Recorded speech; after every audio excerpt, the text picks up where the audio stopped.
Welcome back to Tales of Yvard. We are a Mythcraft TTRPG podcast, and this is our first campaign, The Sea's Tale. I am Corey Griffin, and I am our Mythcrafter.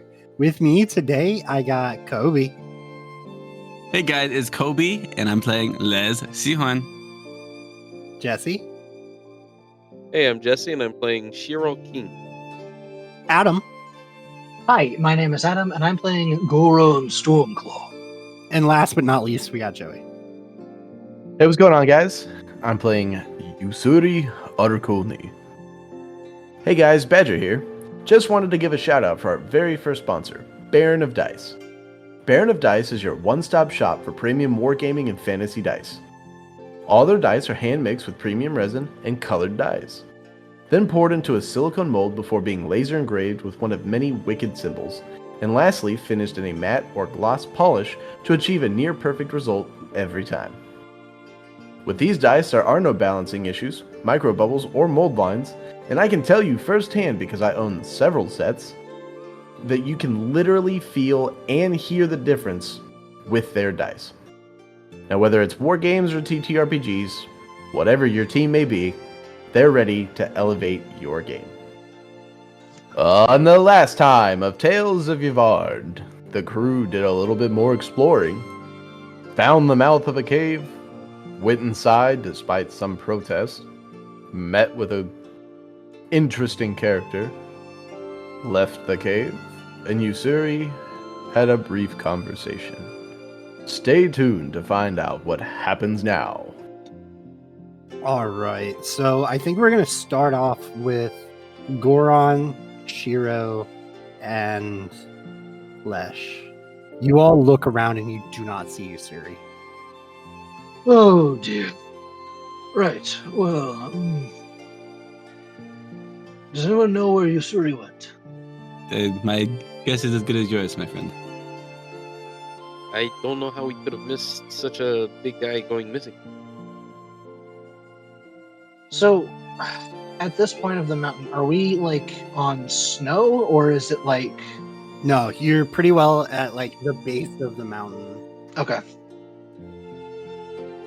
Alright, well, I know he asked me to relay one of the bracelets. So I suppose I will attempt to find some aid in that regard for now, and we will wait for him to come back. Okay. It's probably only about... What are you going to do to look for aid for your pet project?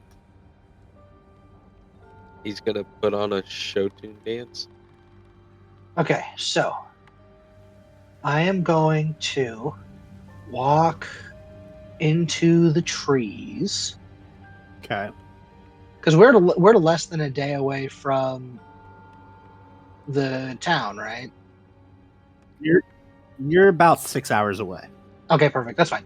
I'm going to head into, because we're at the base of the mountain. I mean, I would assume that the forest we came out of is close by, Yeah. right? Then I will excuse myself, say I'll be right back, head into the trees, sit down, look for a tree that is currently bearing potentially nuts or fruit or other edible contents. It's not hard to find. You find a edible content tree. Perfect. Going to place my hand on the tree. I'm going to perform a very short little tree singing melody and cast Bloom. Okay. And I'm going to choose the effect that the whatever edible contents smell sweeter and look more appealing in order to entice a squirrel or perhaps a chipmunk or some other small forest creature to the tree. Okay. Go ahead. Give me a quick luck check. Oh, I'm good at those, and I don't have any skills for it. So, badam. 10. It's probably not long before skittering across the ground, you see like small, like super fluffy, could almost describe it as like a furry rat Okay. come skittering over and then start climbing up the tree. Goraan, you know this to be a chinchilla. Oh hell yeah, chinchillas fucking rule. It's perfect. This has already gone better than Goraan could have possibly hoped. I'm going to then cast, because I'm not done hogging the spotlight. I apologize. Commune with Beast, which is a spell I have not used. I don't think, except for the cats. Can you go ahead and do that for us? Yes, Commune with Beast. Has a range of 10 feet, so when he's close enough, I will cast it. Lasts for 10 minutes. I choose one beast within range, the chinchilla, that sees me as a friendly creature. So there's that caveat. I hope he does. For the duration, I am able to become blinded and deafened in order to see through its senses, but I'm not going to use that right now. Additionally, the beast can communicate simple emotions and basic information about anything that it would see as noteworthy that happened in the past 24 hours. I'm mainly doing this to try and just communicate friendliness and to put it at ease because I am a stranger and I know this. I mean, I don't see that being outside of the scope of the spell. Okay. It would be different if you were in combat. Understand that you're not hostile, so I'm gonna just let that be okay at being friendly. Sweet. You sir, make me a luck check, please. Can I give you fortuity? Yeah, sure. It's a 6. I'm just over here talking to Lesh. Like, should we be concerned that both the big guys are gone? If need be, I can make us have a big guy here. So I imagine you kind of look over and like Goron's not that far away.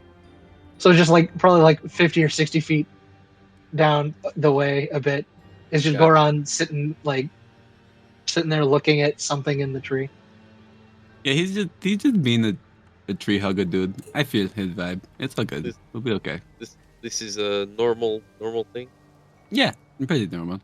As you start making your way out of the forest, you will see Goraan right at the edge of the forest. Probably not 60 feet from where you had stopped. That's what the roll was for. But as you're heading back to the group, you will see Goraan communicating with this chinchilla, who continues to skitter up the tree to get some of the fruit, and it will pluck one off and drop it in Goran's lap, and then grab another one and shove it in its mouth. I will convey thanks, and I will enjoy the little piece of fruit. It will chirp happily as it shoves another piece of fruit in its mouth. Mm, Now I having agree. both cheeks fully puffed out. Everyone else can now see Ussuri come walking up to the edge of the woods. Oh, I found the big guy. Yeah, look at that. You get about big guys just like that. And I'm going to cast another spell when I have a minute to do that. Okay, go ahead. I'm going to cast Animal Bond. Already dropped my 3 SP for it. It's a verbal, visual, and gesture. So a little tree song, little gesture. It lasts for 24 hours. Okay. By lacing your soft words with subtle magic, you endear a creature to you. Tree singing. Choose one beast within range, the chinchilla, provided that he is not hostile towards me, which he's not. He becomes charmed by me and will follow me for the duration. He won't follow me into obviously dangerous territory, and he won't fight on my behalf, which is good because he's just a little guy. He can communicate rudimentary ideas by making chinchilla noises. He'll warn me if we're heading into a dangerous area, show me where I might find food, etc., etc. I'm going to ask him if he would mind relaying an item to a friend of ours. I don't know if that falls within the bounds of what the spell will allow, but that is my goal. Give me a luck check. Okay. Scroll back up. DC 15. Oh, man. He drops another 2 pieces of fruit into your lap. He is now charmed by you. Okay. He is not sure what item means. Okay. I will pull out one of our messenger bracelets. See, now I'm worried that he's not going to understand what we need him to do. I mean, if it's not gonna work now, then it's probably not worth doing. Okay. Because it was just a form of communication for long distance. The intention was actually to have done it earlier, Right. and we also found the cave a lot faster too. Right. Well, then have- Goraan will sort of hit this mental block in his own mind of like, this feels like too much to unload on this poor little guy. So he is going to put the bracelet back. He is going to try to entice the chinchilla to climb on his head. He will He will jump from the branch onto your head. Okay. And he will turn to Ussuri, because Ussuri has walked up probably at this point. I imagine. Yes. Ussuri, excellent timing. I have good news, and I have less fortunate news. What would that be? We have a new ally, and I'll gesture to the chinchilla. However, I do not believe at the moment we can secret one of the bracelets to Luna with his help. I suppose that's not the end of the world. We are, in theory, heading back to town anyways. But I do appreciate you trying. I also assume we're close to the other two. Yeah, about 60 feet. So I would assume that Goraan would kind of meet Ussuri as they start walking together to the rest of the group. And what you guys would notice from Ussuri, after you guys left the cave, you could tell he was struggling. You guys have been, except for Shiro, you guys have been around him enough to know that he was struggling. He disappeared, left, and is now back. And you can see a newly found fire in his eyes. Hell yeah. Something you haven't seen since the day he left his family behind. Oh, damn. So this is something you guys haven't seen at all, because you only met Ussuri after that. Ussuri has a purpose. Ussuri has a task. And he knows what has to happen now. Okay. And going forward. Not to take yeah. away, can I have a small moment to RP with Shiro? Yeah. So when they all walked away, then now that we're alone here, my friend, that song you played on the harmonica, it was gorgeous. Could you teach it to me? I have one, but I'm not very good at playing it yet. Well, the thing with the harmonica, you just I don't really play to a specific tune. I just play how I feel. It's all improvised. Would you care to do some improvisation with me? Sure, yeah. Dueling harmonicas. I don't have the actual role. I don't have the actual skill. So this is just. I mean, Unless you want to just give it to us for RP stuff, because not really anything. I was just gonna give it to y'all for RP stuff. Walk back, firing your eye to the dopest fucking harmonica session. Yeah, we're just going crazy with it. Ussuri walks with Goraan with a purpose. No longer lost. My big friend, you were here, and then now you're walking out of the woods, and you look like different, and in a good way, but definitely different. What's going on? You look very determined.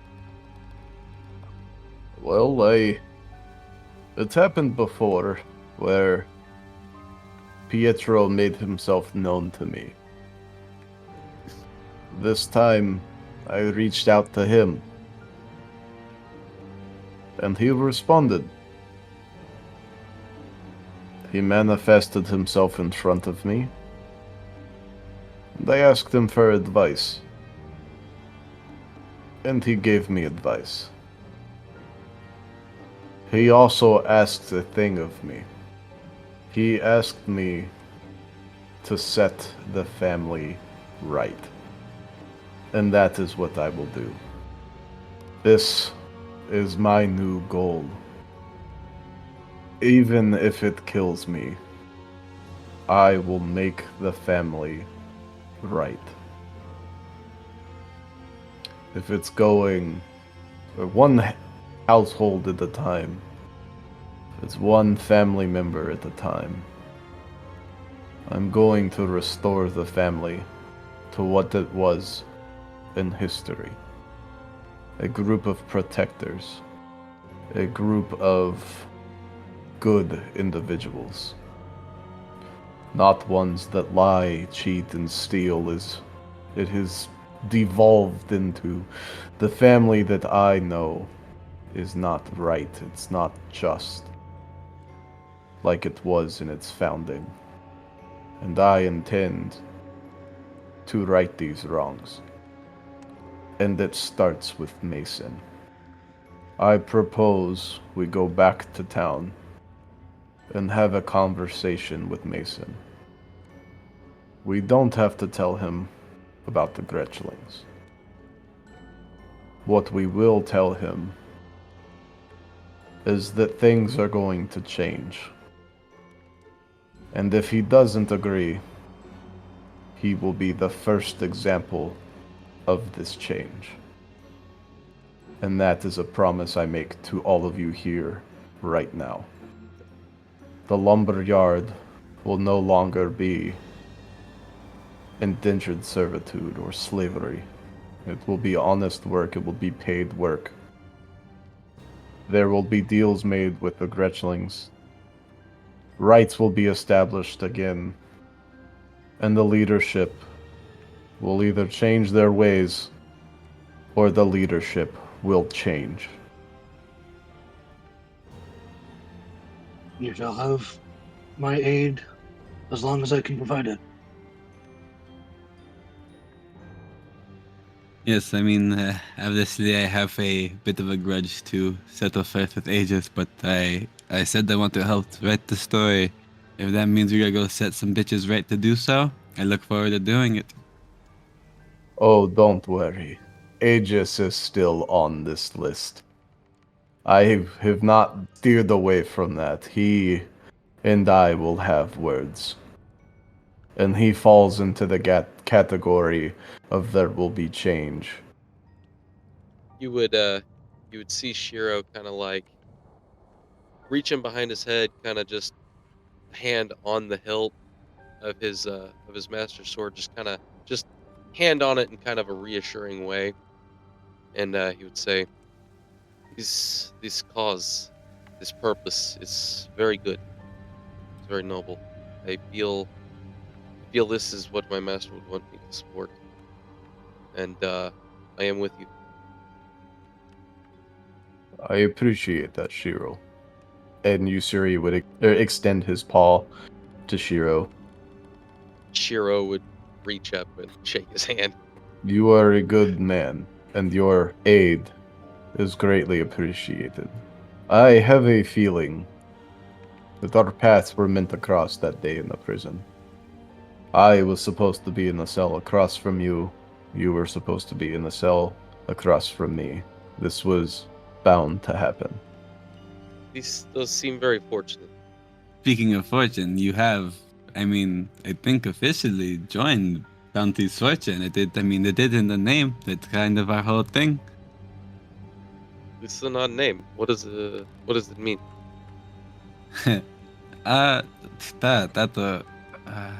What first brought us together was the fortune of a bounty on a friend's head that allowed us to get our first ship and get up and going as a crew. Part of the reason we're doing this is to find them, because he was able to escape. He was not captured with us. I do hope he is doing well. I did try to send him a message. I didn't hear back from that asshole, but I assume he's busy. Hopefully nothing too threatening, considering everything we went through before we got captured. I hope he's laying low as much as possible. He's probably struggling with the demons of leaving us behind, though. Well, I hope your friend enjoying himself and making new friends. What is the immediate plan for now? Well, Goraan is, as you'll know, we're fairly excellent at having skeletons of plans. Currently, I see that we head back to town and confront Mason. Perhaps we get Luna and Millie. Hopefully, we may find Zephyr and the rest of the crew. Make everybody known that we're safe. I'd like to get Millie back to the boat. I suppose we go and find Luna, find Millie. I don't know how to go about it, but I suppose we confront Mason. Not to cast judgment on our friend Luna, but do we worry about her temper and meeting Mason with all the things that he's done to her people? And I love her fiery spirit, I do, but I just worry negotiations may be best to be had before we grab her.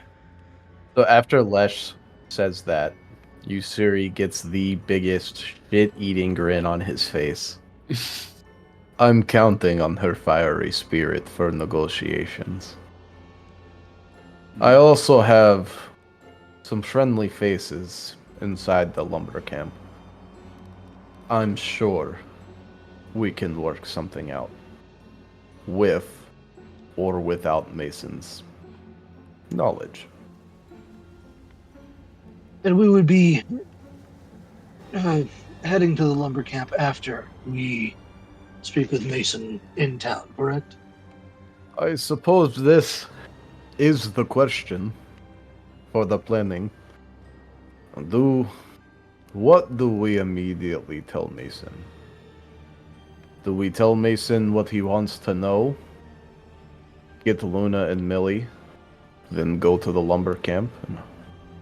Assuming things go in our favor there, amass a small militia and show up on Mason's doorstep again. Or we go directly to Mason and have this. I'm not sure why this phrase comes into my head. Or if we go to Mason directly and have this coming to Cordanta meeting. That is the question. Do we talk to him first? Tell him what he wants, go to the lumber camp? Or do we just talk to him directly? I wonder if he would be happy with anything less than bringing back some evidence. How familiar would Shiro be with like Mason and the leadership of the area? I mean, he's lived here forever.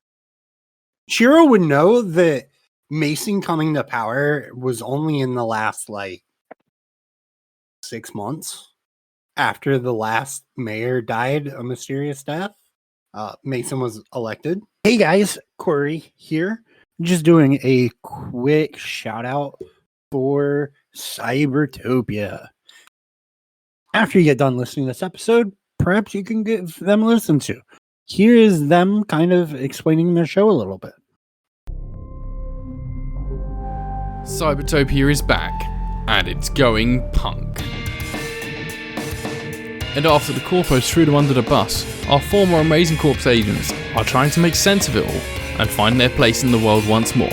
Last thing I remember, the op was going fine, and then everything exploded. So, it's time to recover. I mean, hey, so far I've been hungover, beaten up, stole food, had an hour and a half hike, drugged myself half to death, got zapped half back to life.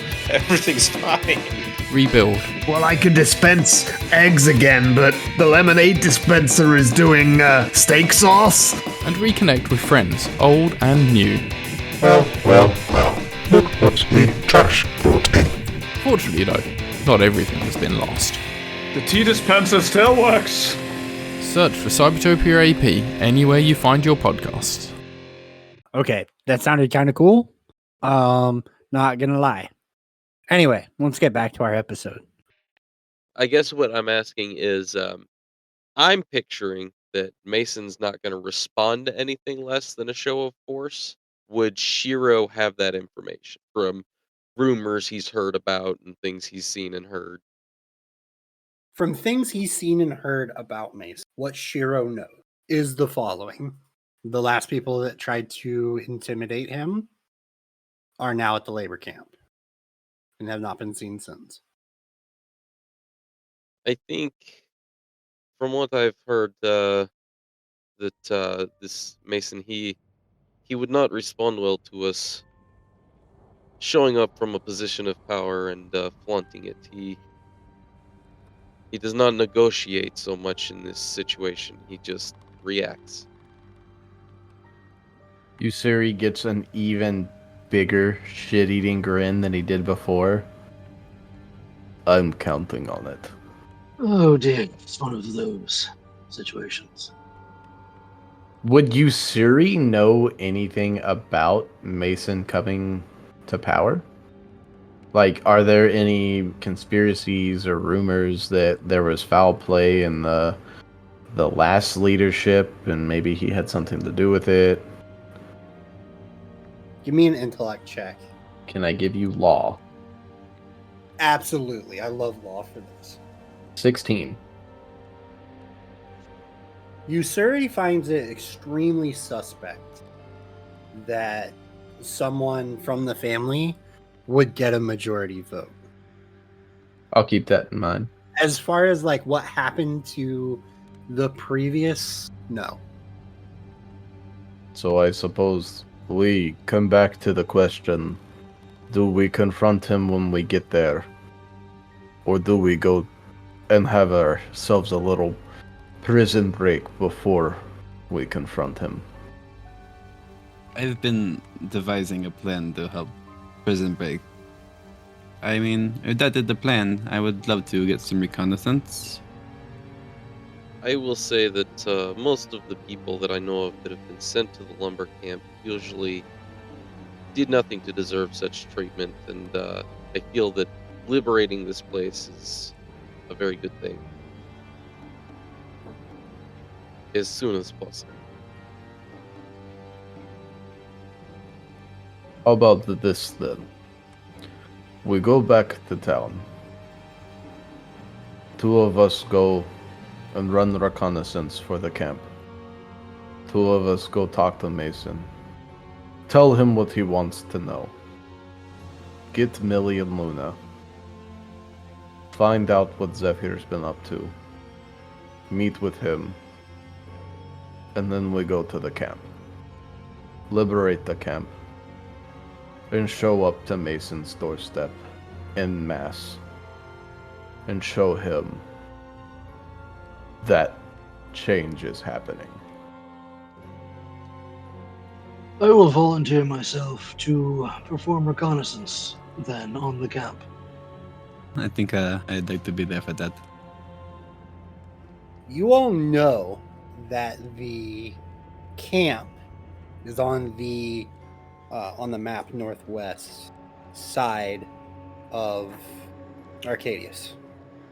And Maev is almost dead in the center south.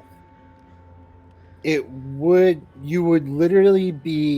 have to backtrack everything you're about to walk now for all of you to go to the city. You'd have to backtrack all of it and then move more. Right.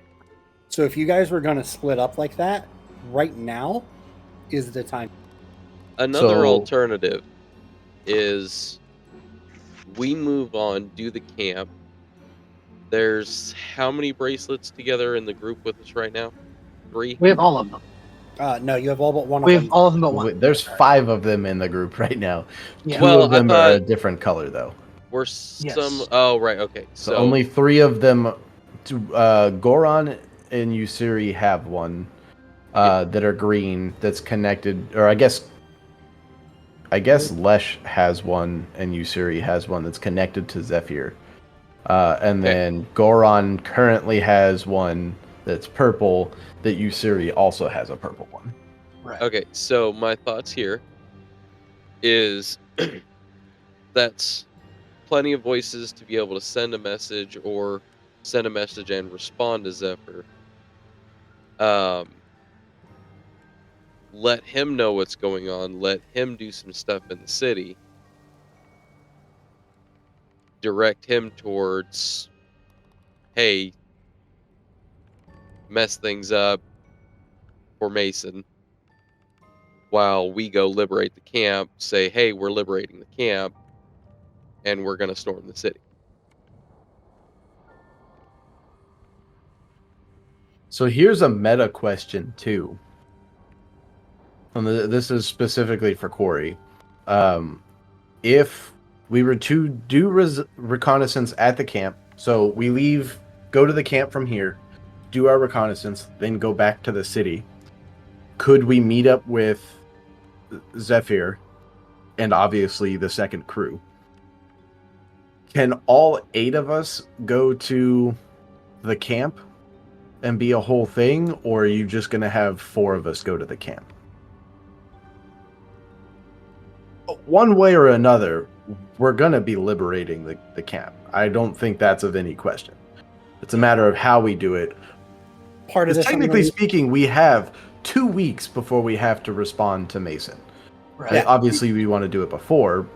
Right. I don't want to stalk around town, because if he gets word that we're there and didn't go to him, that's going to end up being a problem. That's also you have 2 weeks until Luna and Millie go back to prison. Right. Technically, you have 11 days and I mean, we can 18 hours. Yeah. You could easily talk to Zephyr and be like, hey, we're going here, meet us here. And have them travel up to the lumber camp while you all do reconnaissance. That's just a simple communication. I'm for breaking out with the people first. Is my big vote. I like the idea of calling Zephyr, having him gather them, and have them meeting us up, do a full scale, get free the lumber yard. I'm good with all of that. I'm trying to think of this as out of Zephyr's head as possible. This group doesn't know he has a crew or what he's been up to. For all they know, he's just hiding out. Yeah, we could just say, hey, Zephyr, meet us at the lumber camp. And then he shows up with a group. Yeah. So we can do that. I don't think... I mean, Luna and Millie would obviously be in danger. But I think we could liberate the camp and get back to town fast enough and knock on Mason's door and say, hey, fucking shape up or get out. And as then long have as that they have conversation. no way of communicating rapidly. Ussuri 100% would assume they do, whether they do or not. But that's also something that you could, while you're doing your reconnaissance, figure out what the response would be in the process. All right. Well, then it sounds like we're one step closer to a plan, and that's contacting Zephyr and having him meet us at the lumber yard. So who's contacting Zephyr? We have like 3 bracelets that are capable of it right now, so. All right, let's see. Give me uno momento. Okay, so this isn't even close to 25. The message says, Zephyr, hope you are safe. Meet us at southeast side of Lumberyard in the forest. It's time for liberation. Zephyr, you've been hiding out in this basement for about a day since last time you heard from them. So also, before you answer that, to be fair, Kobe also Lesh sent a message to Zephyr in the cart on the way out before Tom and Jerry met their demise. Yeah, which was part of what I was confused about, because I was like, I know where we last left off with Zephyr. He had, at that point, not heard the message. I assumed he got it when he was sleeping, truthfully, because like with the timing 6 hours after that, you guys were taking a rest then right after. Honestly, that's entirely possible. So he's probably pretty much been resting. I mean, the first thing he would have done upon waking up from rest is begin planning a storming of the prison. So if this happens before he's able to accomplish that, then... Oh, absolutely. So he's been sitting there stewing. He gets that message. All right. I am safe. I've made some friends and we will be there as soon as we can. Are you in immediate danger? How did you escape the prison? The orphanage. Nice. Now, technically, Lesh and Goraan would hear this and get a chance to respond. Do you? Oh no, if Goraan doesn't say anything, would Goraan speak up? So I'm a little torn between having Goraan explain what happened and having Goraan's response be, "What about the orphanage?" and that being it. Because that wouldn't help anything at all. And Zephyr can't respond anyway. But I think he would know how they work well enough to be like, okay, don't ask a stupid question now. We can get to that later. Ussuri got us out. We are currently safe. I look forward to seeing you soon. All right. And Zephyr cannot respond because he'll get 1 an hour. Yep. So at this point, we are, I'm assuming, heading out toward the lumber mill, correct? Correct. All right. With that being said, we will still be doing a random encounter. Yeah, Joey, go ahead and roll me a random encounter. All right. 6 for the random encounter. 2d6. That is a 1 and a 2. That's good, right? Hopefully. 1 and 4 was good last time. I think 1's just weather stuff, right? Not in the...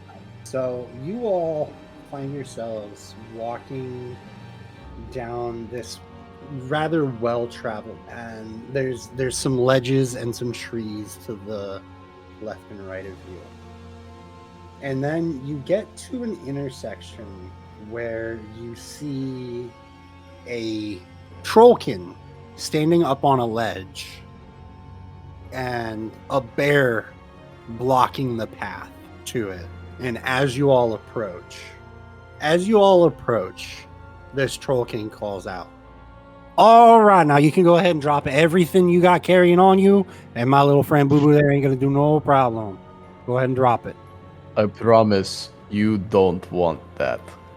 Ussuri would pull the anchor off of his back, wrap the chains around his forearm.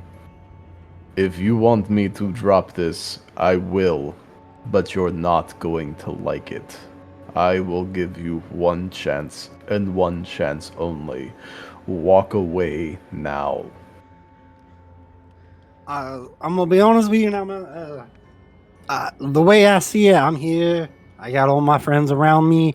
You're surrounded by all my friends. As you look around, all you see are trees and bushes and this bear that is in the center of the road. You'll have about as many friends as I would expect. Ussuri starts swinging the anchor and says, "Leave now, or you won't be able to leave ever again." And I'm hoping for an intimidation check. As you say that, one of the trees moves. Okay. And then another one moves. And then another one moves. Are these Arboreans? They're not Arboreans. And he's like, I'm gonna be honest with you. We got you outnumbered. And I'm up here on my ledge. You're down there. I ain't too worried about it. We're still riding horses. Yeah, we did have horses. I completely forgot we have horses. I completely forgot you guys had a couple So to then, be honest with you. So you're about 60 feet away from him, and he's elevated up by about 30 feet. well, I have a thing I want to do, but I don't know if I'll be able to do it before we have to start combat. So, yeah, I'm just gonna let you all go ahead. Give me all your silver, all that fancy gear that you seem to be swinging around. Just put it down and walk away. And Boo Boo's not gonna have to get angry. What's the chance I could game me putting my book down and me preparing to have a summon pop out of it to maybe not have it, either have it cost a little less when first battle starts or have it start when initiative starts, it summons. I mean, y'all are being super aggressive. Is he up on the edge of the cliff, or is he back a little bit? If you were to pull him, he would fall down if you pulled him forward 5 feet in any direction. What if I yanked him? What if I tried to knock him prone? He's far enough back that going prone would not send him over the edge. Yeah, I mean, in all fairness, he's also being aggressive. Oh, 100%. I've never known a non-aggressive robber, whether he's a druid or not. Okay. Cut that. So we are on horses, correct? Yes, you are on horses. What kind of horses? Draft. I feel like that's an important thing for me to see before I do anything. What's the range on that one? Also, who's on whose horse? Pretty sure Lesh is on Ussuri's and I mean, if we're Shiro not is like on riding, Goraan's. if we're not riding like going fast, Goraan would probably be walking next to the horse. But I don't know what pace we're going. I would think we were going at a moderate pace, so we would be riding on them. Oof, dude, come on! What are you doing? That's too many. You gotta put some back. Just showing you what trees moved. You gotta put some back, man. That's too many. Now, it's not like they picked up their roots and started moving. It's just like the tree started. Do I recognize this as druidic magic? Sell me on a check. Ah, dude, I don't. Hold on. Let me look at my stuff. I don't have anything great for this. I don't think we've recouped, have we? No. So I can't use that. I mean, I have nature, but I don't know if that would help. I don't have any arcana or anything. I don't see why nature wouldn't. Harkening back to my upbringing in the Grove and my job as a tree singer. I feel like that would fall under nature of if Would I these were be able moving to- because they're like a living creature. I feel like nature would pick up on that. Well, but I'm You'd trying at to least- figure out if he's using druidic magic to animate these trees or give them more Well, that's what I mean. ambulatory function. That's what I mean. Or if You would this at is least something be able else. to. You would at least be able to tell if he's doing that, because if it's something that you're not familiar with, nature-wise. I would take a nature check. I don't mind nature. Okay, well, we'll see how this goes because it's probably going to go bad. 7. Just gonna do a straight roll off. Oh, he's going to do better than me. Yeah. No. He rolled a 7. I got a 7. He rolled a 7. You're unsure. This is not magic that you're used to. Okay. Right. Well, then, plan B. He's obviously being aggressive. Ussuri's ready to throw down. I would like to... See, that's the problem is if I start casting a spell, he's going to realize what's going on. What I'm gonna allow everyone to do is you have 1 AP to use. If you use it to cast a spell or use an ability, you will deduct 1 AP from that ability at the start of combat. Gotcha. Okay. But I would like to know what you all are doing now. I'm getting ready to summon something from my book. Okay. I'm going to begin casting a spell. Okay. I'm gonna beeline straight for him. Great. Am I on the horse? Or did we discuss who was on what horses? If I'm on the horse by myself, I'm just beelining. That's if I'm- fine. I thought that Goraan was on the horse with you. Yeah, that's what I wasn't sure. If It we're would have sharing been the me horse, and Goraan, because I was riding bitch earlier. If we would have kept the same horses. Okay. So it's Ussuri and Shiro doing it. Correct. Are you more familiar with horses? I don't honestly know. I hadn't thought of it before. I think Ussuri would probably be riding the horse and you're on bitch. Probably. And Ussuri would use the 1 AP to move towards he would probably beeline it towards the guy. Yeah, that's definitely what I was thinking as well. So he's gonna ride along. If anything, I just use my 1 AP to.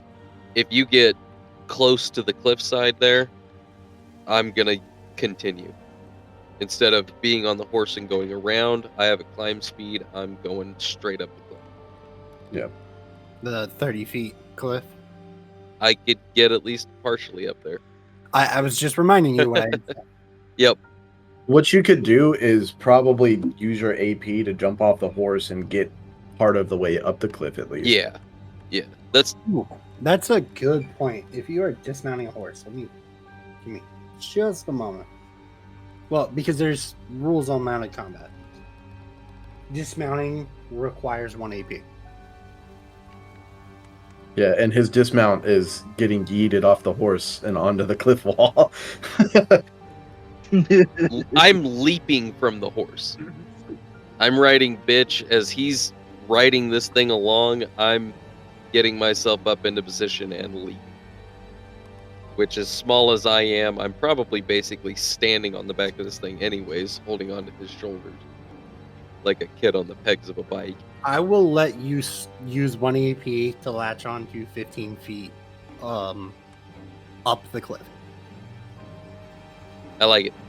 I'll take it.